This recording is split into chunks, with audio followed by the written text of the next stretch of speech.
अगला प्रश्न है 1947 में देवनागरी सुधार समिति के अध्यक्ष कौन थे?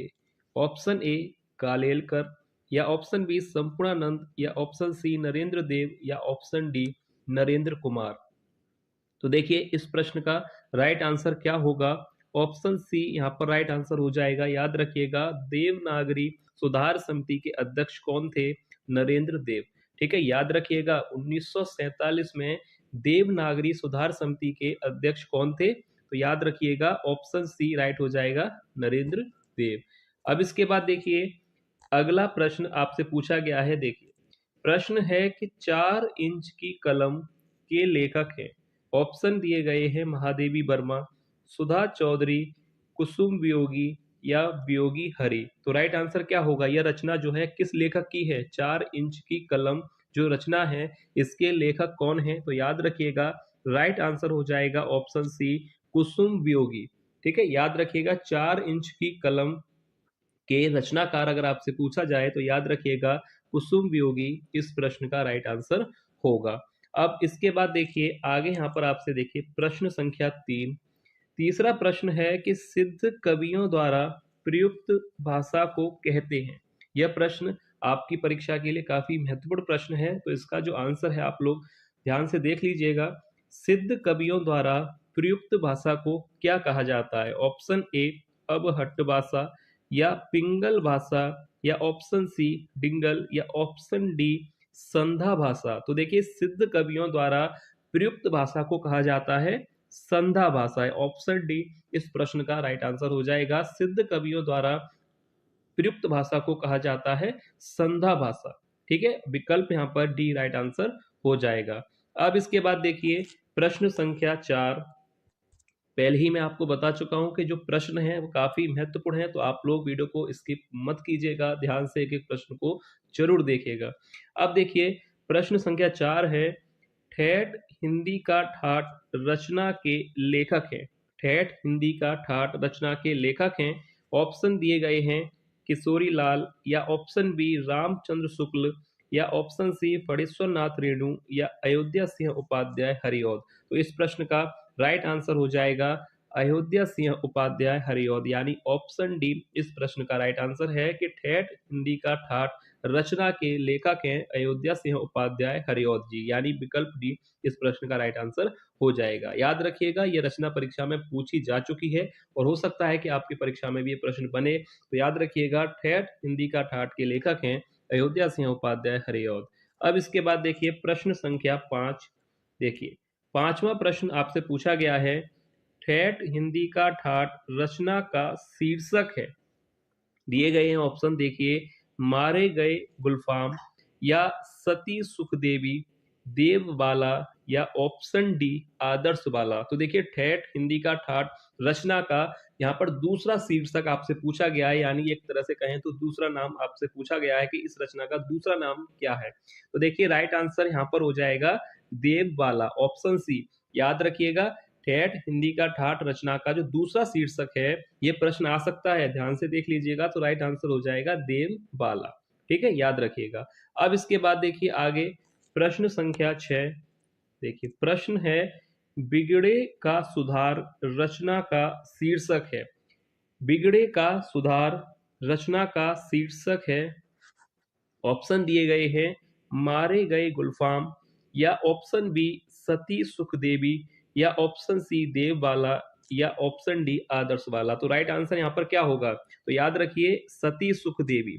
बिगड़े का सुधार रचना का जो दूसरा शीर्षक है यानी दूसरा नाम है वह है सती सुख देवी। ठीक है, अब इसके बाद जो यहाँ पर आप देख रहे हैं ऑप्शन सी देवबाला, मैंने भी आपको बताया ये किस रचना का शीर्षक है?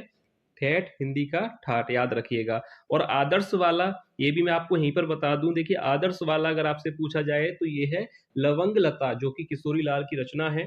किशोरी लाल गोस्वामी जी की जो रचना है लवंग लता, उसका यह दूसरा शीर्षक है, याद रखिएगा। और मारे गए गुलफाम, ये आपको पता ही है, ये फणीश्वर नाथ रेणु की कहानी है मारे गए गुलफाम। इस पर आधारित एक जो है फिल्म भी बनी थी, तो आप लोगों को पता होगा।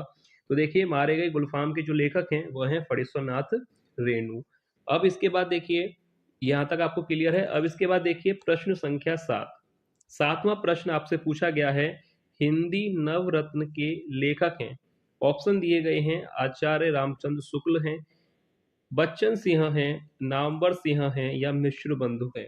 तो राइट आंसर क्या होगा? हिंदी नवरत्न जो रचना है के लेखक कौन है? तो याद रखिएगा, इस प्रश्न का राइट आंसर हो जाएगा ऑप्शन डी, मिश्र बंधु।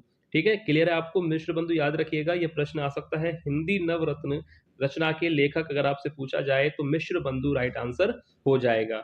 अब इसके बाद देखिए 8वां प्रश्न। देखिए प्रश्न संख्या 8, हिंदी से भी जॉर्ज गियर्सन मूल निवासी था? ऑप्शन ए रूस, ऑस्ट्रेलिया या ऑप्शन सी इंग्लैंड या ऑप्शन डी आयरलैंड। तो देखिए हिंदी से भी जॉर्ज गियर्सन जो है कहाँ के मूल निवासी थे, यानी इनका मूल स्थान क्या था? तो राइट आंसर हो जाएगा, याद रखिएगा, ऑप्शन डी के साथ यहाँ पर हम जाएंगे, ऑप्शन डी आयरलैंड इस प्रश्न का राइट आंसर होगा।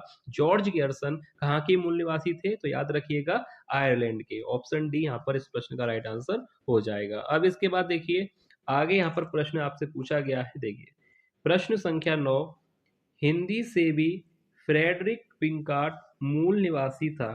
ऑप्शन दिए गए हैं रूस, ऑस्ट्रेलिया, इंग्लैंड या आयरलैंड। तो देखिए इस प्रश्न का राइट आंसर क्या होगा कि हिंदी से भी फ्रेडरिक पिंकार्ट जो है कहाँ के मूल निवासी थे? तो याद रखिएगा फ्रेडरिक पिंकार्ट जो कि हिंदी से भी थे, वह कहाँ के मूल निवासी थे? तो राइट आंसर हो जाएगा ऑप्शन, यहाँ पर राइट आंसर हो जाएगा सी, इंग्लैंड के। याद रखिएगा फ्रेडरिक पिंकार्ट कहाँ के मूल निवासी थे? इंग्लैंड के। और आयरलैंड के कौन थे? George Gierson. याद रखिएगा ये प्रश्न ऐसे आ जाते हैं तो आप लोग ध्यान से देख लीजिएगा। फ्रेडरिक पिंकार्ट कहाँ के मूल निवासी थे? इंग्लैंड के। और आयरलैंड के थे जॉर्ज गियर्सन। अब इसके बाद देखिए प्रश्न संख्या 10। देखिए आगे प्रश्न है, प्रथम भारत भारती पुरस्कार प्राप्त करता है? यह प्रश्न काफी अच्छा प्रश्न है, इंपोर्टेंट प्रश्न है। राइट आंसर इसका ध्यान से देख लीजिएगा कि प्रथम भारत भारती पुरस्कार प्राप्त करता है। ऑप्शन दिए गए हैं जयशंकर प्रसाद, आशा पूर्णा देवी, सुधा चौधरी या महादेवी वर्मा। तो देखिए प्रथम भारत भारती पुरस्कार किसे मिला था? तो राइट आंसर याद कर लीजिए, महादेवी वर्मा को मिला था। प्रथम भारत भारती पुरस्कार से सम्मानित इन्हें किया गया था महादेवी वर्मा को, यानी ऑप्शन डी राइट आंसर हो जाएगा। अब इसके बाद देखिए आगे यहाँ पर प्रश्न आपसे पूछा गया है। देखिए प्रश्न संख्या 11, आम के पत्ते के लिए व्यास सम्मान पाने वाले लेखक हैं? आम के पत्ते जो रचना है, इस रचना के लिए व्यास सम्मान पाने वाले लेखक का नाम यहाँ पर आपसे पूछा गया है। रामविलास शर्मा है या ऑप्शन बी राम कुमार वर्मा है, राम तरस मिश्र हैं या राम नरेश त्रिपाठी। तो देखिए यह प्रश्न एग्जाम के लिए काफी काफी ज्यादा महत्वपूर्ण है कि आम के पत्ते जो रचना है इसके लिए व्यास सम्मान पाने वाले लेखक का नाम क्या है? राइट आंसर हो जाएगा ऑप्शन सी, राम दरस मिश्र, जो कि आम के पत्ते इनकी रचना है, इसके लिए इन्हें व्यास सम्मान से सम्मानित किया गया था। तो याद रखिएगा ऑप्शन सी राम दरस मिश्र यहाँ पर राइट आंसर हो जाएगा। अब इसके बाद प्रश्न संख्या 12, हिंदी से भी वरान्नी को मूल निवासी था? ऑप्शन ए रूस, बी ऑस्ट्रेलिया, सी इंग्लैंड या ऑप्शन डी मॉरिशस। तो देखिए इस प्रश्न का राइट आंसर क्या होगा कि हिंदी से भी वरान्नी को मूल निवासी कहाँ के थे? तो याद रखिएगा कहाँ के मूल निवासी थे? तो राइट आंसर हो जाएगा ऑप्शन पहला यहाँ पर सही होगा, रूस के। याद रखिएगा मैंने आपको इन तीनों के बारे में बता दिया। याद रखिए एक बार मैं फिर से आप लोगों को बता दूं, जॉर्ज गियर्सन कहाँ के मूल निवासी थे? आयरलैंड के। याद रखिएगा। उसके बाद है कि वरान्नी कोब कहाँ के मूल निवासी थे? रूस के। ठीक है, और तीसरा प्रश्न बन सकता है कि फ्रेडरिक पिंकार्ट कहाँ के मूल निवासी थे, यानी मूल स्थान उनका क्या था? तो याद रखिएगा फ्रेडरिक पिंकार्ट जो है कहाँ के मूल निवासी थे? मैंने आप लोगों को बताया था कहाँ के थे? इंग्लैंड के। तो ये तीनों ही आप लोग याद रखिएगा। ये प्रश्न जो है परीक्षा में पूछे गए हैं और हो सकता है आपको भी ये प्रश्न जो है परीक्षा में देखने को मिले, तो आप सभी इन प्रश्नों को अच्छी तरह से ध्यान से जरूर देखिएगा। तो यहाँ पर आपको क्लियर है कि बरानी कोब जो है कहाँ के मूल निवासी थे? रूस के। तो यहाँ पर पहला ही विकल्प सही हो जाएगा। अब इसके बाद देखते हैं अगला प्रश्न संख्या 13। 13वां प्रश्न है कि बूंदी के राजा भाव सिंह किसके आश्रयदाता थे? ऑप्शन ए रत्नाकर के, पद्माकर के, मतेराम या भिखारी दास। तो इन चारों में से बूंदी के राजा भाव सिंह किसके आश्रयदाता थे? यानी रत्नाकर, पद्माकर, मोतीराम या भिखारीदास, इन चारों में से जो है किसके आश्रयदाता हैं ये? तो राइट आंसर क्या होगा? बूंदी के राजा भाव सिंह किसके आश्रयदाता थे? याद रखिएगा मतीराम के। ऑप्शन सी यहाँ पर राइट आंसर हो जाएगा। याद रखिएगा बूंदी के राजा भाव सिंह के आश्रय में रहे थे मतीराम, तो राइट आंसर हो जाएगा ऑप्शन सी। अब इसके बाद देखिए प्रश्न संख्या 14। प्रश्न है कि अयोध्या नरेश प्रताप नारायण सिंह किसके आश्रयदाता थे? ऑप्शन दिए गए हैं भिखारी दास, पद्माकर, मतीराम या रत्नाकर। तो राइट आंसर क्या होगा? अयोध्या नरेश प्रताप नारायण सिंह जो है किसके आश्रयदाता थे इनमें से? तो राइट आंसर हो जाएगा यहाँ पर रत्नाकर। ऑप्शन डी यहाँ पर राइट आंसर होगा। अयोध्या नरेश प्रताप नारायण सिंह किसके आश्रयदाता थे इनमें से? राइट आंसर हो जाएगा डी, रत्नाकर के। याद रखिएगा परीक्षा में प्रश्न पूछे जा सकते हैं। अब इसके बाद देखिए आगे देखते हैं 15वां प्रश्न आपसे पूछा गया है, नागपुर महाराज रघुनाथ राव किसके आश्रयदाता थे? देखिए फिर प्रश्न है कि भिखारी दास के, पद्माकर, मतीराम या रत्नाकर। तो यहाँ पर राइट आंसर क्या होगा? नागपुर महाराज रघुनाथ राव जो है किसके आश्रयदाता थे इनमें से? भिखारी दास के थे, पद्माकर, मतीराम या रत्नाकर। तो राइट आंसर यहाँ पर हो जाएगा ऑप्शन बी, पद्माकर के। ठीक है, रघुनाथ राव किसके आश्रयदाता थे? पद्माकर के। अब इसके बाद राइट आंसर यहाँ पर देखिए ऑप्शन बी हो जाएगा, पद्माकर। रघुनाथ राव किसके आश्रयदाता थे? पद्माकर के। अब इसके बाद देखिए अगला प्रश्न है, देखिए प्रश्न संख्या 16। अब अभिव्यक्ति के सारे खतरे उठाने ही होंगे, यह पंक्ति किस कृति से है? तो देखिए यह जो पंक्ति आप यहाँ देख रहे हैं कि अब अभिव्यक्ति के सारे खतरे उठाने ही होंगे, यह पंक्ति किस कृति से है?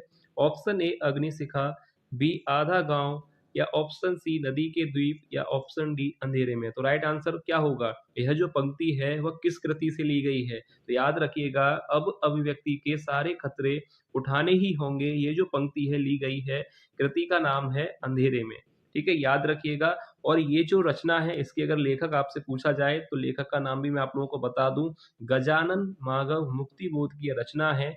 और यह जो पंक्ति आप देख रहे हैं ये ली गई है अंधेरे में, जो कि रचना है गजानन माधव मुक्तिबोध की। ठीक है, याद रखिएगा। अब इसके बाद देखिए 17वां प्रश्न है, प्रश्न संख्या 17। हंस पड़ा गगन वह शून्य लोक पंक्ति किस कृति से यहाँ पर ली गई है? कि हंस पड़ा गगन वह शून्य लोक, यह जो पंक्ति है वह किस कृति से है? ऑप्शन ए नदी के द्वीप, झंकार, तितली या कामायनी। तो यहाँ पर राइट आंसर क्या होगा? याद रखिएगा हंस पड़ा गगन वह शून्य लोक, ये जो पंक्ति है कामायनी से ली गई है। ऑप्शन डी यहाँ पर राइट आंसर हो जाएगा। और कामायनी आप लोगों को पता है कि जयशंकर प्रसाद की यह रचना है। ठीक है, याद रखिएगा हंस पड़ा गगन वह शून्य लोक, यह जो पंक्ति है वह किस कृति से ली गई है, किस रचना से ली गई है? कामायनी से। यहाँ तक आपको क्लियर है। अब इसके बाद देखिए 18वां प्रश्न है, प्रश्न संख्या 18। स्थिर समर्पण है हमारा पंक्ति किस कृति से है? देखिए यह प्रश्न परीक्षा के लिए अच्छा प्रश्न है कि स्थिर समर्पण है हमारा पंक्ति किस कृति से ली गई है? ऑप्शन ए नदी के द्वीप, झंकार, पैरों में पंख बांधकर, या गिरती दीवारें। तो राइट आंसर क्या होगा? स्थिर समर्पण है हमारा, यह जो पंक्ति है वह ली गई है नदी के द्वीप रचना से। ऑप्शन ए ही यहाँ पर राइट आंसर हो जाएगा। याद रखिएगा नदी के द्वीप जो रचना है इस रचना से यह पंक्ति ली गई है, स्थिर समर्पण है हमारा। और नदी के द्वीप जो रचना है इसके जो लेखक हैं वह है अज्ञे जी, आप लोगों को पता होगा। तो यहाँ तक आप लोगों को क्लियर है। अब इसके बाद देखिए अगला प्रश्न देखते हैं। देखिए 19वां प्रश्न है कि आप अपने से उगा में पंक्ति किस कृति से है? आप अपने से उगा में यह जो पंक्ति है वह किस कृति से है? ऑप्शन नदी के द्वीप, झंकार, अंधेरे में, या कुकुरमुत्ता। तो राइट आंसर आपको पता है, राइट हो जाएगा ऑप्शन डी, कुकुरमुत्ता कृति से ये जो पंक्ति ली गई है। आप अपने से उगा में, याद रखिएगा ये जो पंक्ति है किस रचना से ली गई है? कुकुरमुत्ता से। और इसके लेखक अगर आपसे पूछा जाए तो सूर्यकांत त्रिपाठी निराला जो है इसके लेखक हैं। अब इसके बाद देखिए 20वां प्रश्न है जो कि इस वीडियो का लास्ट प्रश्न है, तो ध्यान से आप लोग देखिए। प्रश्न है कि लवंग लता के लेखक हैं, लवंग लता के लेखक हैं ऑप्शन ए राम वृक्ष बेनीपुरी, या ऑप्शन बी रामचंद्र शुक्ल, जयशंकर प्रसाद, या किशोरी लाल। तो राइट आंसर आप लोगों को मैंने वीडियो के स्टार्टिंग में ये प्रश्न के बारे में बताया था कि लवंग लता के जो लेखक हैं वह हैं किशोरी लाल। ऑप्शन डी यहाँ पर राइट आंसर हो जाएगा। और इसका जो है दूसरा शीर्षक भी मैंने आप लोगों को बताया था। क्या था दूसरा शीर्षक? आदर्श वाला। याद रखिएगा, ये भी प्रश्न ऐसे बन सकता है कि आदर्श वाला जो शीर्षक है वह किस रचना का? तो याद रखिएगा लवंग लता। और इसके जो लेखक हैं वह हैं किशोरी लाल। ऑप्शन डी यहाँ पर राइट आंसर हो जाएगा। तो ये था वीडियो का लास्ट प्रश्न। उम्मीद है आप लोगों को वीडियो पसंद आई होगी। आज के प्रश्न आप लोगों को पसंद आए होंगे। अगर वीडियो आपको पसंद आई है तो वीडियो को लाइक जरूर कीजिएगा। और जो भी विद्यार्थी चैनल पर नए हैं वो चैनल को सब्सक्राइब जरूर कर लें, क्योंकि ऐसे ही प्रश्न आप लोगों को डेली चैनल पर कराए जाते हैं। तो चलिए मिलते हैं नेक्स्ट वीडियो में ऐसे ही और महत्वपूर्ण प्रश्नों के साथ। तब तक के लिए धन्यवाद।